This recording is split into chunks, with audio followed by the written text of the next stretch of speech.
Praise the Lord. कैसे हैं आप लोग? परमेश्वर ने एक और दिन दिए, बेहतर दिन दिए। परमेश्वर को धन्यवाद देते हैं, उनकी तारीफ और प्रशंसा करते हैं, जय जयकार करते हैं।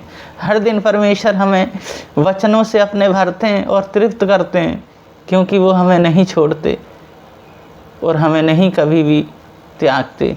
तो हम वचन के लिए प्रार्थना करेंगे। आंखें बंद करें। महान अनुग्रहकारी पिता परमेश्वर, वचन पढ़ते हैं।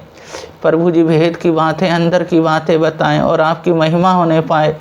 प्रत्येक जन को आपके हाथों में सौंपते हैं, एक एक जन को, छोटे से लेके बड़े तक को, सबसे अपनी महिमा ले।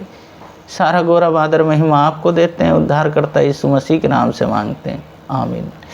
वचन पढ़ेंगे मत्ती 26 अध्याय, उसका 17 पद से 25 पद तक।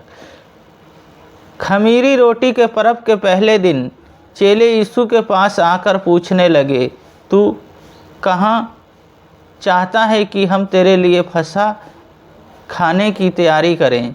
उसने कहा, नगर में अमुक व्यक्ति के पास जाकर उससे कहो, गुरु कहता है कि मेरा समय निकट है, मैं अपने चेलों के साथ तेरे यहाँ पर्व मनाऊंगा। अतः चेलों ने यीशु की आज्ञा मानी और फसह तैयार किया। जब साँझ हुई तो वह 12 के साथ भोजन करने के लिए बैठा। जब वे खा रहा थे तो उसने कहा, मैं तुमसे सच कहता हूँ कि तुम में से एक मुझे पकड़वाएगा। इस पर वे बहुत उदास हुए। हर एक उससे पूछने लगा, हे गुरु, क्या वह मैं हूँ?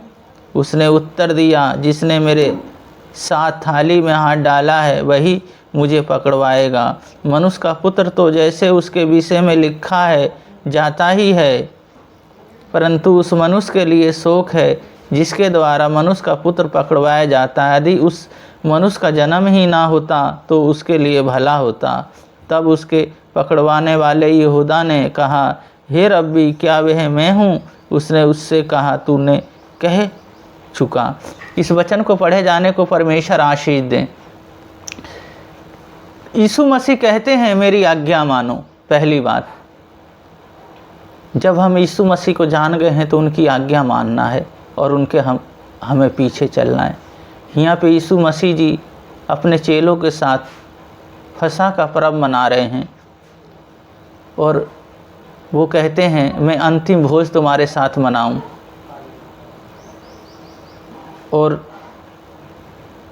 कहते हैं, जाओ तुम्हें तैयार किया कि आया, भोज मिल जाएगा और जाके उससे कह दो, प्रभु कहता है।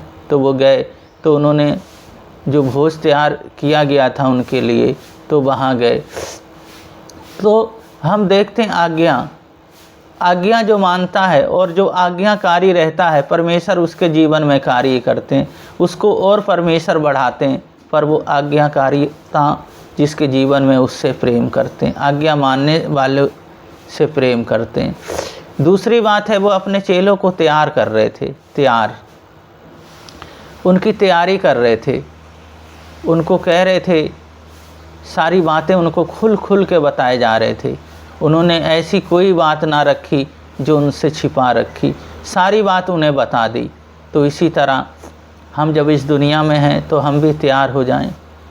यीशु मसीह जी कब आते हैं कोई पता नहीं, पर हमें क्या तैयार रहना चाहिए।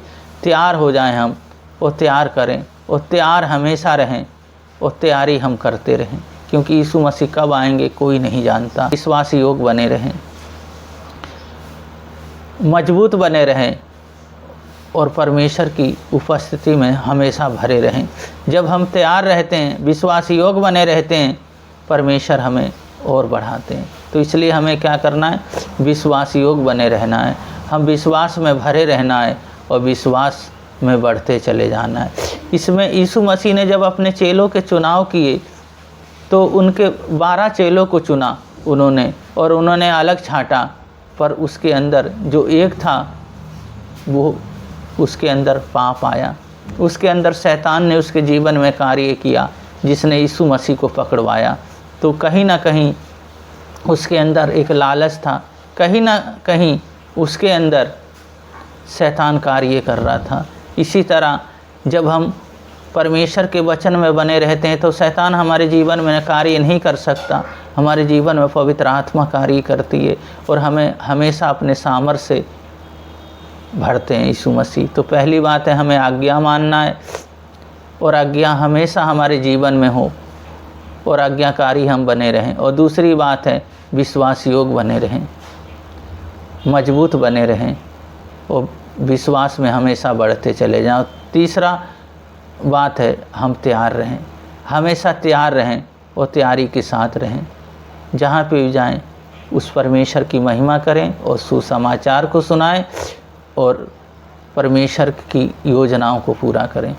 प्रार्थना करेंगे, अपने हाथ स्थानों पर रख लें। अभी यीशु मसीह छुएंगे और चंगा करेंगे। महान अनुग्रहकारी पिता परमेश्वर, इन बहन भाइयों को पैर के तलवे से सिर के बाल तक आपके लहू में ढकता हूँ। छोटे बच्चों को, सबको मेरे यीशु मसीह आपके लहू में ढकता हूँ। सबको सामर्थ दे, अपनी आत्मा दे, पवित्र आत्मा दे, अपनी आँख से भर दे।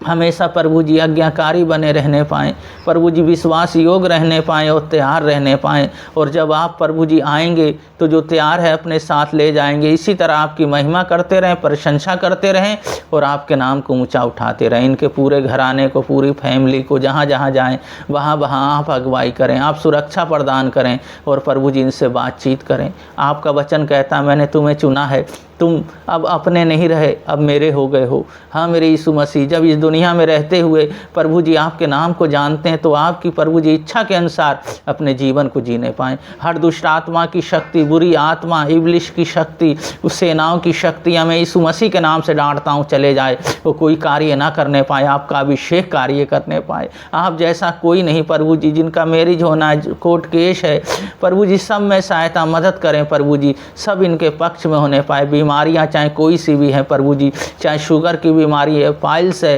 यीशु मसीह, थायराइड है, कैंसर है यीशु मसीह, आपके नाम से चले जाए प्रभु जी और आपका अभिषेक प्रभु जी इनके अंदर आने पाए। पिता पुत्र पवित्र आत्मा के नाम पे आशीषित करते हैं, उद्धारकर्ता यीशु मसीह के नाम से मांगते हैं, आमीन। इसी तरह वचन में बड़े रहें, परमेश्वर की महिमा करते रहें। परमेश्वर आप लोगों को बहुत बहुत आशीष देंगे। सबको जय मसीह।